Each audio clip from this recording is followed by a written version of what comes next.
আসসালামু আলাইকুম, কেমন আছেন? আশা করি ভালো আছেন। আমিও ভালো আছি। দেখতেই পারছেন আমার বর চা খাচ্ছে। তার নাকি প্রচণ্ড মাথা ব্যথা করছে, তাই সে চা খাচ্ছে। আর এদিকে দেখুন আমার মেয়ে, আমার ছেলে আইসক্রিম খাচ্ছে। আমি এখানে আছি জিয়া উদ্যানে। এখানে আমরা কিছু খাওয়া দাওয়া করতেছি।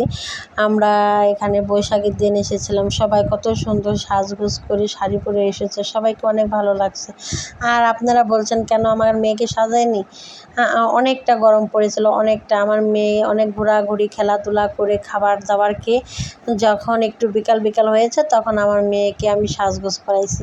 আর এই দেখুন জিয়া উদ্যান, আমি এখানে এসেছিলাম এর আগেও অনেকবার, আজকে এসে অন্যরকম লাগছে। আমি সবাইকে জিজ্ঞাসা করছিলাম যে কেমন কি, সবাই আমাকে বলল। আর এদিকে বসে বসে আমার বর, আমার ছেলে খাচ্ছিল আর আমার মেয়েকে আমি রেডি করছিলাম। আর এখানে অনেকটা সময় আমরা কাটিয়েছি, অনেক ভালো লাগছিল। আর এদিকে দেখুন মেয়ের সাজগোজ হয়ে গেছে। মেয়ের বাবা মেয়েকে কোলে করে নিয়ে যাচ্ছে চুলের খোপা কিনে দেওয়ার জন্য, মানে ফুলগুলো দিয়ে যে খোপাগুলো বানায় সে খোপাগুলো কিনে দেওয়ার জন্য। মেয়ে মুখে দেখুন কত সুন্দর করে আর্টিস্ট করেছে, পয়লা বৈশাখ লিখেছে। হ্যাঁ, মেয়ে তো অনেক খুশি, মেয়ে অনেক হাঁটাহাঁটি করছে, অনেক দৌড়াদৌড়ি করছে, এর জন্য বাবার কোলে উঠেছে। তার পা নাকি ব্যথা হয়ে গেছে। হ্যাঁ, আর এই জিয়া উদ্যানের কথাটা বলি। এখানে ৩টা কবরের জায়গা আছে অলরেডি। 2টা কবর হয়েছে আর একটা নাকি আছে। যাই হোক, এটা ভবিষ্যতে হবে এরকমভাবে আমাকে একজন বোঝালো। যাই হোক, আমি ওখানে অনেকটা সময় আমি দাঁড়িয়ে রইলাম। আমি সেটা দেখলাম, অনেকের সাথে কথাবার্তা বলতেছিলাম। এরপরে এদিকে এসে দেখি কেউ খেলাধুলা করছে, কেউ ঘুরে বেড়াচ্ছে, কেউ খাওয়া দাওয়া করতেছে। সবার মতন সবাই খুব আনন্দে এনজয় করতেছে। আর দেখুন ছেলে মেয়েকে নিয়ে এখন বাইরে যাব, এত পরিমাণ ভিড় ছিল, এত পরিমাণ ভিড় ছিল যা বলার বাইরে। হ্যাঁ, এক পাশ দিয়ে ঢুকছে আর এক পাশ দিয়ে বেরোচ্ছে, প্রচণ্ড পরিমাণ ভিড় ছিল যা আপনারা তো দেখেই বুঝতে পারছেন। এরপরে উঠলাম রিক্সাতে। রিক্সাতে ওঠার পর সেখানেও জ্যামে আটকা পড়ে আছি। হ্যাঁ, ঢাকাতে সবচেয়ে বড় মেলা, বৈশাখী মেলা হচ্ছে সেখানে আমরা যাচ্ছি। যাই হোক, আমাদেরও এখানে অনেকক্ষণ বসে থেকে থেকে জ্যামে আটকে পড়ে অনেক কষ্ট করে এখানে আসলাম। এসে দেখি ও বাবা, এখানে আরও অনেক ভিড়।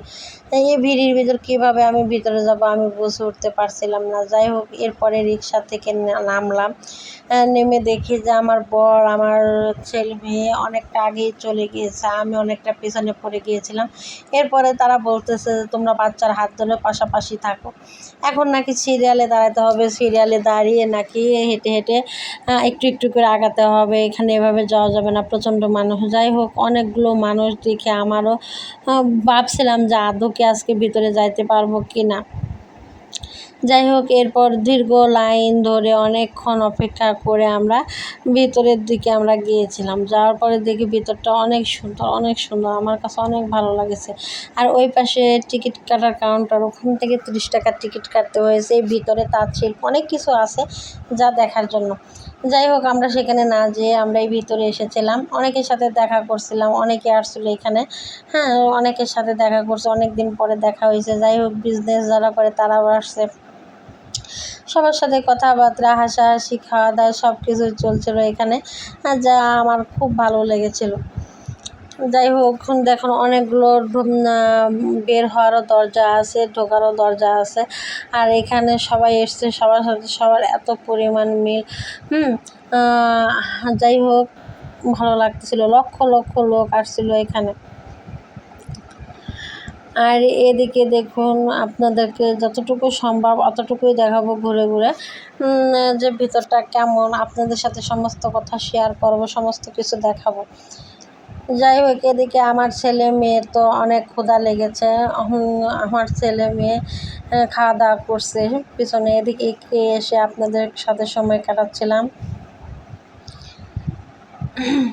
এরপরে পরবর্তীতে দেখুন সবাই সবার মতন কথা বলতেছিল, সময় কাটাচ্ছিল, অনেক হিসাব নিকাশ করতেছিল, অনেক বিজনেসের ব্যাপারে জরুরি কথাবার্তা বলতেছিল। হ্যাঁ, এখানে আমি এসেছি, অনেক আপুদের সাথে ভাইয়াদের সাথে দেখা হয়েছে। এরপরে ভিতরে ফাংশন চলতেছিল, এখানে নাকি শিল্পীরা আসবে, গান গাবে। যাই হোক, এখানে সবাইকে ঢুকতে দেয় না, সবাইকে অ্যালাউ করতে দেয় না, শুধু যারা বিজনেস করছে তাদেরকেই শুধু ঢুকতে দেয়।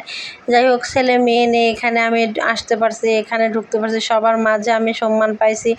এমনকি এখানে আমি প্রোগ্রামটা আমি শেষ করতে পারিনি, তবুও আমি এখানে যে অংশগ্রহণ করেছি আমার কাছে ভালো লাগছে। সবার সাথে দেখা করার পরে আমার বাসায় যাওয়ার পালা। হ্যাঁ, ছেলে মেয়ে নিয়ে যখন আমি হাঁটি হাঁটি পা পা করে যাই, তখনও আমার এক বান্ধবী ফোন দিয়েছে, তুই খাবারের এখানে আসে, সবাই মিলে একসাথে খাওয়া দাওয়া করে বাসায় যাব। কী আর করার, তার কথা শুনে আমরা সেদিকে যাচ্ছিলাম। যাওয়ার সময় আশপাশটা যতটুকু সম্ভব আপনাদেরকে দেখানোর চেষ্টা করব। দেখুন কত সুন্দরভাবে সাজিয়েছে, যা দেখে চোখ লেগে আসে, তাই না?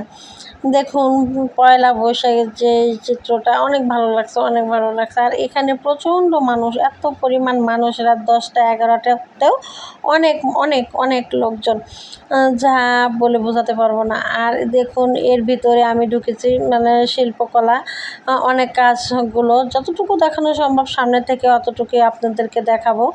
হ্যাঁ, দেখুন কত সুন্দর তাঁত শিল্প। ওনাদেরকে জিজ্ঞেস করেছিলাম এটা কিসের সুতা, উনি বলছিল রেশমি সুতা নাকি। একদম কত সুন্দর দেখতে, কাছ থেকে দেখেছি, দেখতে অনেক ভালো লাগছে। আমার ছেলে ধরে দেখতেছিল। আর অন্য জায়গায় বিভিন্ন কুটির শিল্পী অনেক রকমের অনেক কিছু পাওয়া যায়, যতটুকু আপনাদের দেখানো সম্ভব অতটুকুই আপনাদেরকে দেখিয়েছিলাম। আপনারা তো ভালো করে জানেন, যেহেতু আমি অসুস্থ, আমি ভিতরটা এতটুকু যাইতে পারি না। আর এত পরিমাণ লোকজন ছিল, ভিতরে যাওয়ারও কোনো অপশন ছিল না। এরপর আপনাদেরকে যতটুকু দেখানো সম্ভব অতটুকুই আপনাদের সাথে শেয়ার করেছি, আপনাদেরকে দেখিয়েছি। আপনাদের কেমন লেগেছে অবশ্যই জানাবেন। যে এত ভিড়ের মাঝেও আপনাদের সাথে সময় কাটাচ্ছি, সময় দিচ্ছি, অবশ্যই জানাবেন আপনাদের কেমন লেগেছে। এবং আপনারা এখানে আসার চেষ্টা করবেন, এখানে আসলে আপনাদের মন ভালো হয়ে যাবে। এখানে 12 তারিখ থেকে 18 তারিখ পর্যন্ত এই মেলাটা চলবে। আজকে এখানে এসেছিলাম। যাই হোক, এখানে এসে আমার ছেলে মেয়ে আমাদের সবারই মনটা অনেক ভালো হয়েছে। এর পরবর্তীতে ঘোরাফেরা করে আমরা বাসার দিকে রওনা দেব। যাই হোক, আমরা এখানে ফার্ম গেটে আসছিলাম, এখানে অনেকের সাথে দেখা করছিলাম, তারা দাওয়াত দিয়েছিল। এই সেই ফার্ম গেট, এই ব্রিজটাতে কত পার হয়েছি, বাচ্চাকে নিয়ে স্কুলে গিয়েছি, আগের স্মৃতিগুলো মনে পড়ছে। যাই হোক, আজ এই পর্যন্ত। আল্লাহ হাফেজ।